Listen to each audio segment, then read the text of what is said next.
Everyone, my name is Gauri Ganesh Dawalbaje. Good morning everyone, my name is Gauri Surikan Deshmukh. Now I explain plastic waste management. Our project name is plastic waste management. This is area is construction area. This is grinding machine and this is melting machine. This is story and this is dustbin and this is plastic road.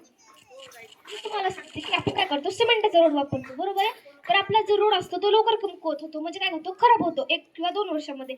तर आपण त्याच्या जागी प्लास्टिकचा road वापरूया. Plastic road म्हणजे काय, त्याच्यामध्ये आपण ही जी ग्राइंडिंग मशीन आहे त्याच्यामध्ये आपण कॉन्क्रीट असतं ते बारीक करण्याचं काम करते, आणि ही जी आहे मेल्टिंग मशीन जे आपलं प्लास्टिक किंवा अदर केमिकल वापरून हे मेल्ट करण्याचं काम करते. आणि या दोघांचं मिळून आपण प्लास्टिक रोड बनवतो. प्लास्टिक रोड हे लवकर खराब होत नाही. आपण पाहतो जर आपण प्लास्टिक एखादा फेकून देतो तो लवकर नष्ट होत नाही. आणि आपण प्लास्टिक पासून विविध प्रकारच्या वस्तू बनवू शकतो, म्हणजे टॉयज, चेअर्स, असं विविध प्रकारच्या गोष्टी बनवू शकतो. हा रोड आहे ते आपल्या अदर कंट्रीमध्ये वापरला जातो. हा रोड आपल्या कंट्रीमध्ये वापरता येत नाही, कारण आपण कधी ट्राय नाही केलेलं. रोड आपण जे प्लास्टिक आहे ते फेकून देतो, बरोबर आहे. तर ते जनावर खाऊन त्यांचा मृत्यू होतो. तुम्हाला क्वेश्चन पडला असेल इतकं बक्कळ प्लास्टिक कुठून करायचं आपण जमा.